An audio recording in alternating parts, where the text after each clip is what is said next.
Hi everyone, my name is Michael Kane. This talk is an accelerometry biomarker framework to identify vigilance in UK Biobank data. This is joint work with Dmitry Wolfson and Francesco Onorati at Takeda. So this talk is going to focus on the research question, can we identify patterns of non-vigilance, such as excessive daytime sleepiness or narcolepsy-like symptoms through wearable device data? So we're going to be thinking about, so wearable device in this case is going to be an accelerometer. So this is going to be something like your Apple, like a watch that measures your movement pretty often. And the idea is that we want to be able to see if we can detect or identify patterns of non-vigilance. So non-vigilance could be things like narcolepsy or narcolepsy-like symptoms, but it can be extended to a lot of other applications. So non-vigilance is a symptom or comorbidity of things like sleep disorders, neurological conditions like TBI, stroke, Parkinson's, psychiatric and behavioral disorders like ADHD and depression, metabolic and systemic conditions, substance-related causes like intoxication and withdrawal, and then delirium and encephalopathies. The advantage of the wearable devices in particular is that they're non-invasive, so you don't need a procedure to be able to get the health telemetry from them. You just basically, have somebody wear something like a watch.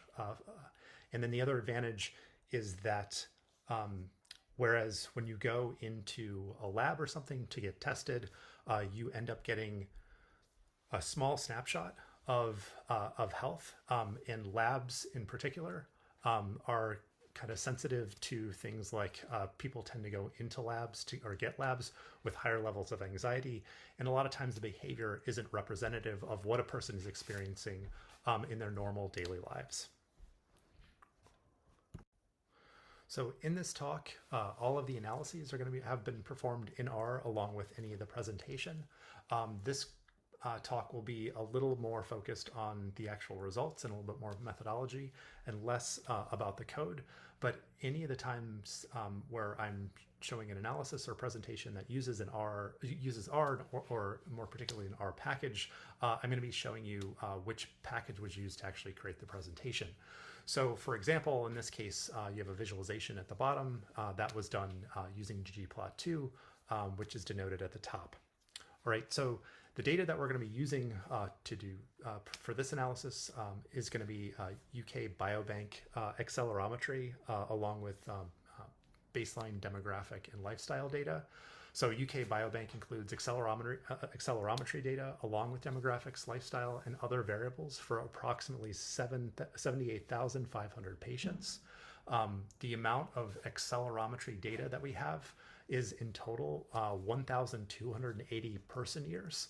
Although we're not going to actually be able to use all of that. I'll talk about how we ended up needing to subset and match those data. The accelerometry data themselves are a little bit different than what you'd see with a Fitbit that kind of give you summaries of overall activity. In our case, we're actually dealing with data that are sampled at 100 hertz, meaning 100 measurements per second, 3 degrees of freedom. So that's the accelerometry experienced by the device on the X, Y, and Z axis. Participants wore these devices for 1 week at a time. And the unit of measurement in this case is milligravities, which is again acceleration in these different directions. So at the bottom we have kind of an example of in this case it's a 5-minute bout of movement for this device that was experienced on these 3 axes. So to begin with, it may look like we have really good data, it's a large data source. And the accelerometry in particular is at a high frequency. We do have these baseline and lifestyle characteristics, but I do want to point out some of the limitations of the data. So first of all, these data are observational, so they're being collected without the idea that they're going to be put into something like an interventional trial. This is essentially registry data. The outcomes themselves that we're going to use to define vigilance and non-vigilance are self-reported, so they're not clinically confirmed. They're not confirmed by tests or a doctor. It's what the patients are reporting. We are going to find that there's imbalance in terms of the subject size for the non-vigilant and vigilant patients. So, in terms of the goal of this study, it's really more about verifying a connection between accelerometry and vigilance, and less a study of how accurate can we predict non-vigilance. So in some sense, it's a little bit more exploratory. We want to see, can we identify a connection between vigilance and accelerometry. So at the bottom is a table. This was done using ggplot2. On the top, you see the subjects responding to whether or not they experience narcolepsy symptoms, and then on the vertical axis, it's how often are they tired. So because we don't have a clinically confirmed narcolepsy or non-vigilance, we're actually going to use these data to define what we mean by vigilance or non-vigilance. So to define non-vigilance, we're going to say a subject is non-vigilant if they're claiming to have narcolepsy symptoms often or all of the time. So that's going to be the last two columns. So these guys. And then we're also going to be saying that they're taking daytime naps more than half the days or nearly every day over the 2 weeks before taking the survey. So that's going to be here. So if we do that, we're going to get this subject population, and we have 679 non-vigilant patients or subjects. Now, because we do have this relatively small non-vigilant population compared to the rest of the population, which is pretty heterogeneous, what we want to do is match the small non-vigilant subject population with a similar vigilant subject population. So these are going to be the patients or the subjects that say they do not experience narcolepsy-like symptoms and they're not taking naps. And essentially what we want to do then is to look at the predictive the differences associated with vigilance that are attributable to accelerometry only. So we really want to be able to control for other behavioral and lifestyle type characteristics. So to do this, we're going to do propensity score matching, and we're going to take the baseline characteristics of the two patient populations, again, where non-vigilance is relatively small at just under 680 patients, and the vigilant population, which I think is about 3 or 4 times as much. And we're going to use match it to do propensity score matching. So the propensity score match we're doing is we're going to say, we're going to essentially estimate whether or not the patient is vigilant by what I'm going to call their physical characteristics. So things like age, sex, height, waist, that's their waist circumference, their ethnicity and their BMI, and then their lifestyle characteristics. So this would be smoking, how many hours per day they're driving, and then what's their alcohol usage. So these variables were selected because they are potentially associative or variables that could be associated with vigilance or non-vigilance. We're going to make sure that our non-vigilant patient or subject population is matched to a vigilant patient population with these similar characteristics. So after subsetting on the non-vigilant patients for whom we have accelerometry data, we're actually down to 95 subjects. And then we're going to take the population of vigilant subjects that is comparable to that population. So in that case, we ended up selecting 92. And what you're seeing here are the proportions of the physical characteristics by the two groups. So what you do see here is you have relatively good balance in terms of those physical characteristics. So the ages are relatively close along with the rest of the variables. these are the proportions of the behavioral characteristics. And again, you do see that you get pretty good balance between the two groups. For some of the smaller groups, you may get a larger imbalance, but these are, but again, this is a smaller cohort within these two groups. So propensity score matching then gives us comparable vigilant and non-vigilant subject populations. So that means that we have these two populations, and we're now less worried about these confounders that are like the baseline variables that we went over before, kind of telling us there are associations that there aren't, that are not there. Along with these two comparable populations, we now have a or for each member, each subject, we do have this accelerometry. So the question now is, how do we actually represent the accelerometry to build a model to distinguish vigilance from non-vigilance? Again, the accelerometry basically looks like you can think of it as a matrix of 3 rows, one corresponding to each channel, the acceleration in the X, Y, and Z direction. And then you can think of the columns as the actual measurements at each of those times, which is going to be, which is fairly large, especially when you think about getting 100 measurements per second over the span of the week. So what we'll do first is we'll reduce the data. So we're going to downsample the data from 100 hertz to 33 hertz. The reason we're going to do that is because the information over 33 hertz it's high frequency. It's probably not going to encode any of the daytime kind of daily movement activity that we think is going to be associative with vigilance. After that, we're going to break for each 1 week of data. We're going to break it down into a day. So group it by a day, and within a day we're going to break that down further into 5-minute blocks. So once we have that, we have these 5-minute blocks for each 5-minute period for a given day, and then for the subject we have 7 of those, so a week's worth of data for each of the subjects.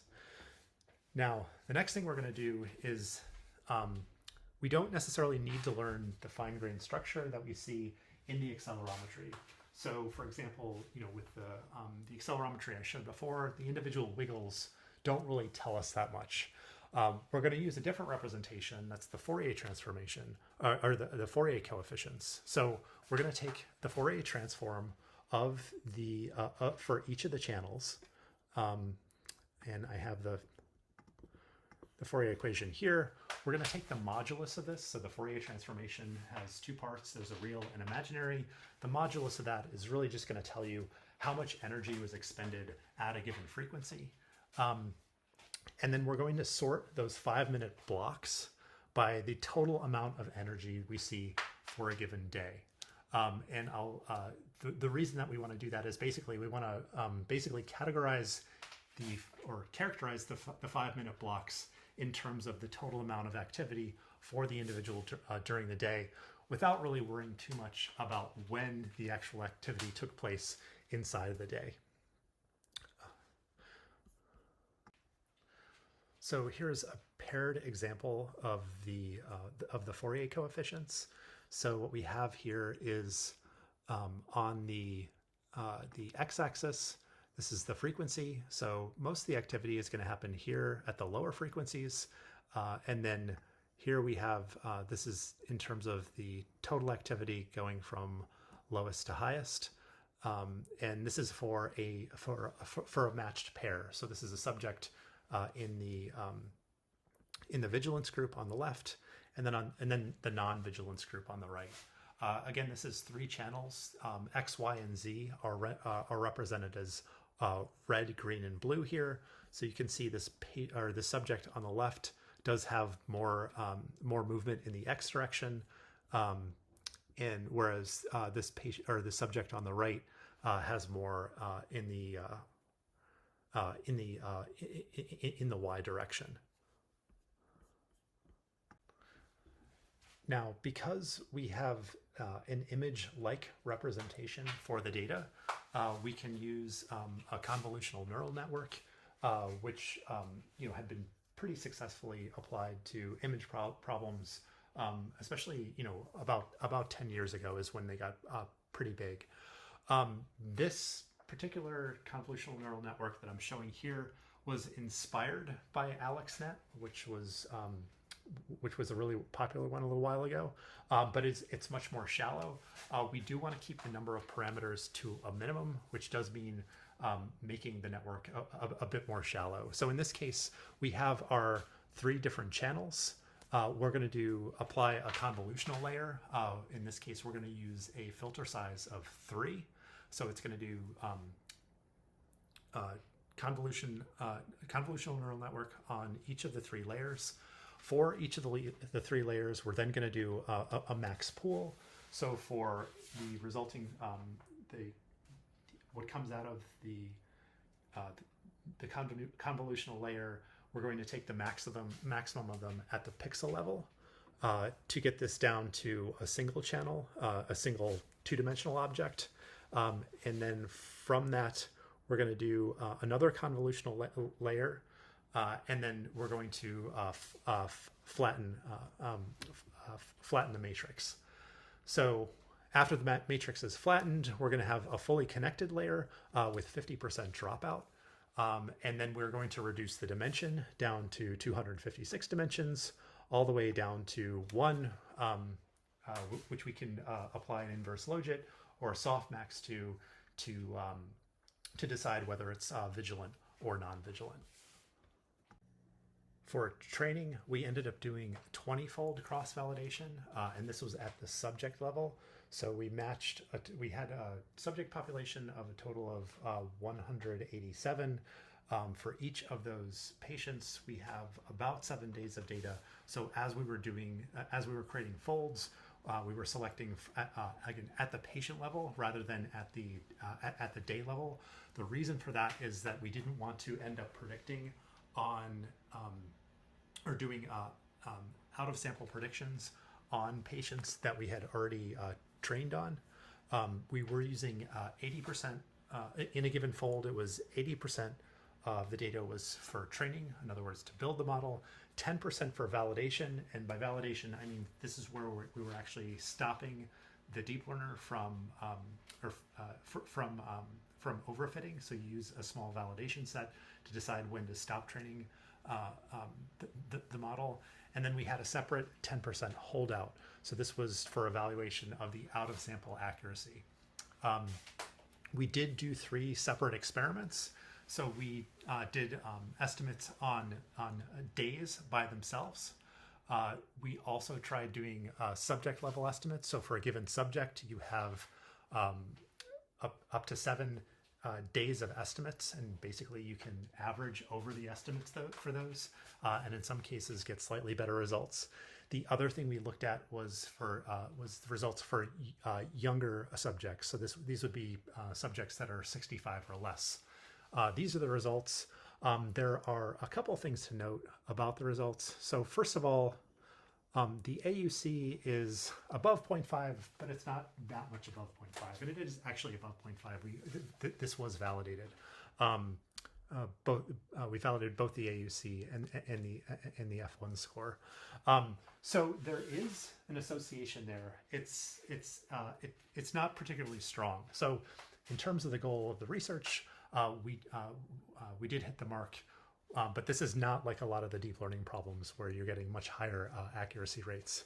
The other thing to note was that the specificity, so where we can tell that somebody is vigilant, is increasing, especially as we get to the younger patients. And this is probably because the younger subjects themselves tend to move a lot more. So for conclusions for this study, there does appear to be an association between between vigilance and non-vigilance and accelerometry, although it does seem to be pretty weak. We made heavy use of the R ecosystem, and we do have future enhancements. Thanks very much.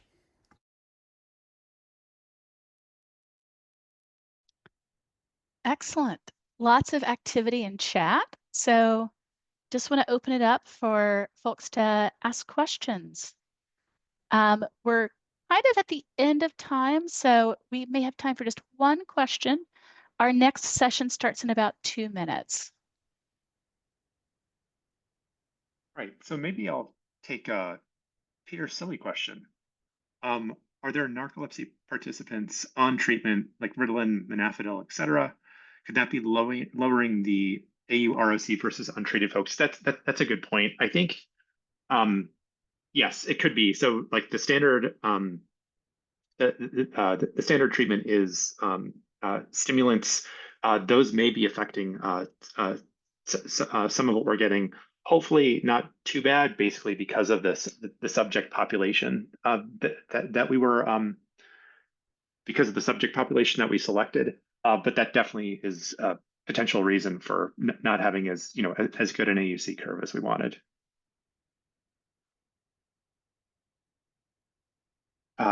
Yeah, so building on that, could this be used to monitor the effectiveness of treatments? Yeah, I think so, and I think more broadly that fatigue or non-vigilance is actually a comorbidity for a lot of different conditions. So narcolepsy, that's kind of um, the main symptom, but there are a lot of other things where it'd probably be useful to be able to monitor non-vigilance for other types of treatments. Then the last question is, yeah, so yeah, IBD is a good one. Cancer therapies is another one where people do where people will have non-vigilance because of the stress that the treatment has on their body. Uh, Long COVID, yeah, that's another really good example. Is there a connection between being young and moving? Does the model improve by having the age? So yeah, so as people get older, they actually move less. Uh, so um, so basically, we're all converging on non-vigilance eventually. So that's probably the reason that we were seeing a difference or a bigger difference with the younger patient population.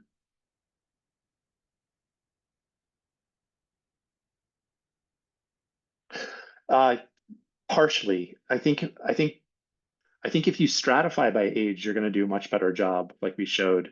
After that, the the accelerometry is probably still pretty informative to determining whether somebody is vigilant versus non-vigilant.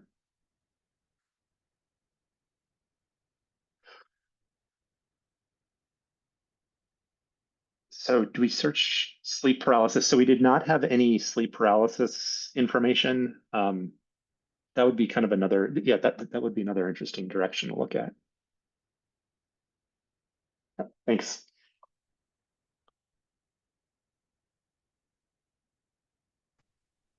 Thank you so much.